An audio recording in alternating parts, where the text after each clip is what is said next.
तो दोस्तों वीडियो शुरू करने से पहले अगर आप हमारे चैनल पर नए आए हैं तो चैनल को सब्सक्राइब जरूर कर लें और पास में बेल वाले आइकन को भी जरूर दबा लें ताकि हमारे आने वाली वीडियो की नोटिफिकेशन आपको मिलती रहे। स्वागत है आप सभी का ग्रीनटन यूट्यूब चैनल में। आगामी प्रतियोगी परीक्षाओं को देखते हुए हमने ये तय किया है कि हम प्रतिदिन सुबह 6 बजे उत्तराखंड से संबंधित 30 महत्वपूर्ण यूनिक प्रश्न लेकर आएंगे, जो कि यूके ट्रिपल एस सी के सिलेबस को ध्यान में रखते हुए तैयार किए गए हैं।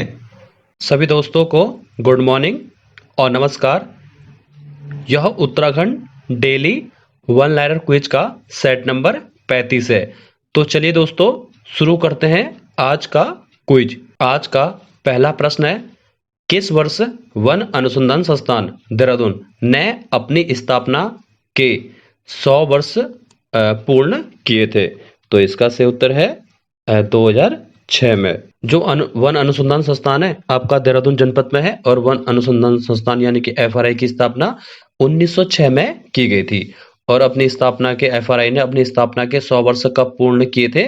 तो 2006 में। ठीक है, तो एफआरआई जो है आपका देहरादून जनपद में पड़ता है और एफआरआई का जो वास्तुकार था वो कौन था? सीजी ब्लूमफील्ड था और एफआरआई के मुख्य गेट का नाम क्या था? Brandeis gate. नेक्स्ट प्रश्न है, केदार मंडल पर ललितादित्य के आक्रमण की जानकारी प्राप्त होती है?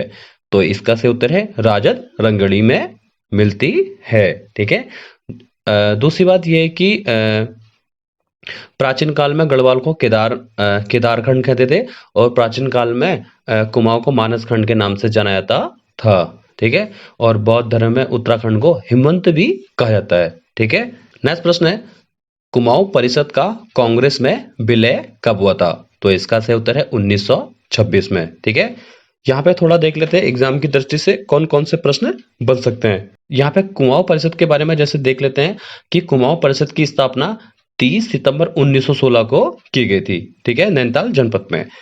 और कुमाऊं परिषद का कांग्रेस में विलय कब हुआ था? तो 1926 में।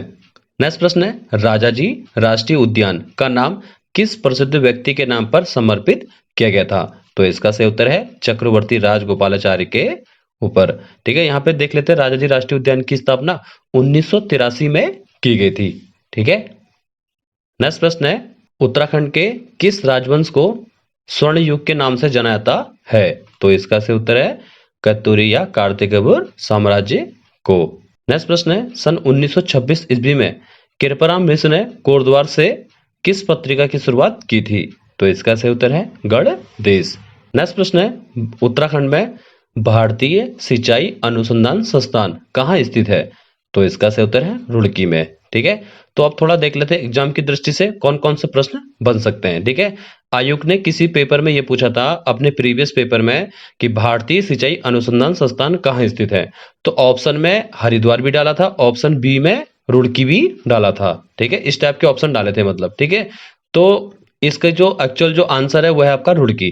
ठीक है, तो भारतीय सिंचाई अनुसंधान संस्थान रुड़की में है, यानी कि रुड़की कहाँ है? हरिद्वार जनपद में। अगर वहां पे लोकेशन के बारे में पूछेगा तो रुड़की आएगा। ठीक है, और इसकी स्थापना यानी कि भारतीय सिंचाई अनुसंधान संस्थान की स्थापना 1928 में की गई थी। नेक्स्ट प्रश्न है, मोहन उप्रेती का संबंध है? तो मोहन उप्रेती का संबंध किससे? यानी कि सुप्रसिद्ध रंगकर्मी और निर्देशक। नेक्स्ट प्रश्न है, झिलमिल ताल तथा श्यामला ताल कहाँ स्थित है? तो इसका से उत्तर है चंपावत जनपद में। नेक्स्ट प्रश्न है, 1935 ईस्वी से किस पत्र का प्रकाशन अल्मोड़ा से किया गया था? जो एग्जाम में पूछा गया था कि 1935 में किस पत्र का प्रकाशन अल्मोड़ा से किया गया था? तो इसका सही उत्तर है स्वाधीन प्रजा का। नेक्स्ट प्रश्न है, इंपोर्टेंट प्रश्न है कि किरातों को स्कंद पुराण के केदार खंड में प्रश्न पूछा गया है कि किरातों को स्कंद पुराण के केदार खंड में किस शब्द से संबोधित किया गया है? तो इसका सही उत्तर है भिल्ल। ठीक है, और किरातों की जो मुख्य भाषा थी वो क्या थी? मुंडा। और उत्तराखंड की सबसे प्राचीन जाति कौन सी थी? कोल। नेक्स्ट प्रश्न है, धौली घाटी में स्थित मलारी गांव में समाधियों का अध्ययन किसने किया था?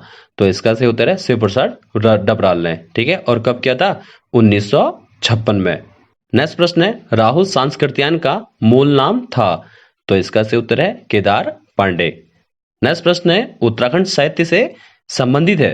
ठीक है, तो नगाड़े खामोश है। नगाड़े खामोश नाटक के रचनाकार कौन है? तो इसका सही उत्तर है गिरीश तिवारी, और गिरीश तिवारी को गिरधा के नाम से भी जाना जाता था।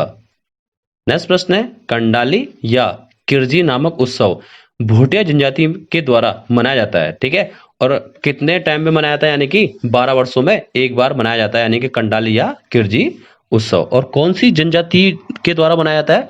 तो भूटिया जनजाति के द्वारा। नेक्स्ट प्रश्न है उत्तराखंड के किस पर्वतारोही के द्वारा एवरेस्ट शिखर पर छठी बार चढ़ने का कीर्तिमान स्थापित किया गया था? तो इसका सही उत्तर है लवराज धर्मसक्तु के द्वारा। अब थोड़ा देख लेते हैं कौन कौन से प्रश्न बन सकते हैं लवराज धर्मसक्तु से, ठीक है। आयोग पूछ सकता है कि लवराज धर्मसक्तु का संबंध किस जनपद से है? तो पिथौरागढ़ जनपद से है, ठीक है।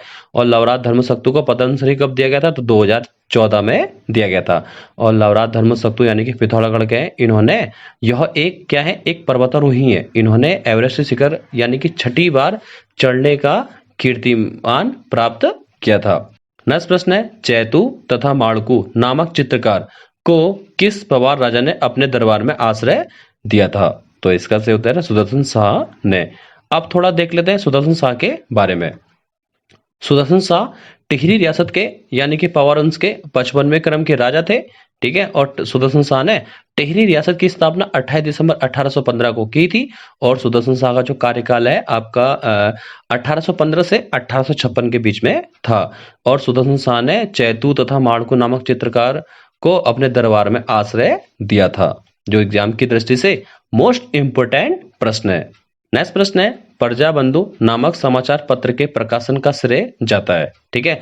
जो प्रजाबंधु नामक समाचार पत्र के प्रकाशन का श्रेय किस व्यक्ति को जाता है? तो इसका सही उत्तर है जयदत्त वेला को।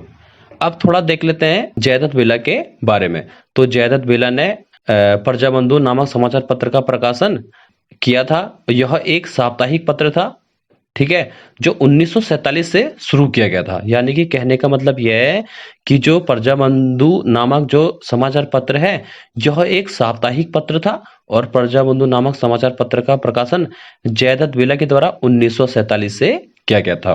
अब थोड़ा अगर इससे बाहर पूछ सकता है तो यह पूछ सकता है कि जयदत्त वेला का संबंध किस जनपद से है? तो रानीखेत नामक स्थान यानी कि जिला पूछेगा तो अल्मोड़ा, वहां के मूल निवासी थे जयदत्त वेला।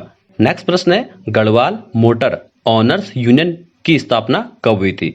तो इसका सही उत्तर है 1941 में, ठीक है। जैसे इससे संबंधित प्रश्न पूछ सकता है कि कुमाऊं मोटर ऑनर्स यूनियन की स्थापना 1939 में की गई थी और Garhwal motor honours union limited की स्थापना 1941 में की गई थी। गढ़वाल की 1941, कुमाऊं की 1939। नेक्स्ट प्रश्न है खसकुरा भाषा का संबंध है? तो इसका सही उत्तर है गोरखाली से। नेक्स्ट प्रश्न है किस वर्ष भारतीय सर्वेक्षण विभाग का मुख्यालय बंगाल से देहरादून कब स्थानांतरित किया गया था?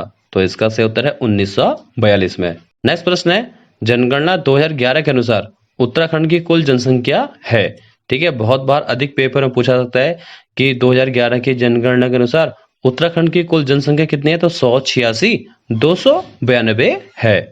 नेक्स्ट प्रश्न है 1919 ईस्वी में रॉलेट एक्ट के खिलाफ उत्तराखंड से किसने आंदोलन किया था? तो इसका सही उत्तर है गोविंद वल्लभ पंत के द्वारा। नेक्स्ट प्रश्न है जागेश्वर धाम किस नदी के किनारे स्थित है? तो इसका सही उत्तर है जटा गंगा नदी के तट पर। और जटा गंगा नदी का उद्गम स्थल कहां से होता है?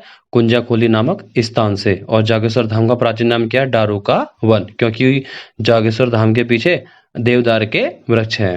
नेक्स्ट प्रश्न है गंगनानी तप्त कुंड तथा सप्त ऋषि कुंड स्थित है? तो इसका सही उत्तर है उत्तरकाशी जिले में। और सूर्य कुंड भी उत्तरकाशी में, ठीक है। नेक्स्ट प्रश्न है राज्य में सर्वप्रथम किस औषधीय पौधे की खेती की गई थी? तो इसका सही उत्तर है बेलाडोना की, ठीक है। तो राज्य में सर्वप्रथम किस औषधीय पौधे की खेती शुरू की गई थी? तो बेलाडोना की। कब? 1903 में। नेक्स्ट प्रश्न है इंपोर्टेंट प्रश्न है, आगामी पेपरों में आपको इस टाइप के प्रश्न देखने को अवश्य मिलेंगे कि भवाली सैनिटोरियम की स्थापना कब हुई थी? तो 1912 में। नेक्स्ट प्रश्न है गढ़वाल कमिश्नरी कब सर्जित की गई थी? तो गढ़वाल कमिश्नरी कब सर्जित की गई थी? तो 1973 में। नेक्स्ट प्रश्न है और इंपोर्टेंट प्रश्न है उत्तराखंड में फॉरेस्ट ग्रीवेंस कमेटी का गठन कब किया गया था? तो उत्तराखंड में फॉरेस्ट ग्रीवेंस कमेटी का गठन 13 अप्रैल 1921 को किया गया था। नेक्स्ट प्रश्न है और आज का अंतिम प्रश्न है, किसाऊ बांध किस नदी पर बना है? ठीक है, जो किसाऊ बांध है आपका किस नदी पर बना है? तो टोंस नदी पर। और जिला पूछेगा तो देहरादून। ठीक है, टोंस नदी को प्राचीन काल में तमसा के नाम से भी जाना जाता है। ठीक है, तो चलिए दोस्तों, मिलते हैं नेक्स्ट वीडियो में नए 30 यूनिक प्रश्नों के साथ कल सुबह 6 बजे। आज के लिए इतना ही। वीडियो अगर पसंद आए तो वीडियो को लाइक एंड शेयर भी कीजिएगा और हमारे यूट्यूब चैनल को सब्सक्राइब भी कर दीजिएगा। तो जय हिंद, जय भारत।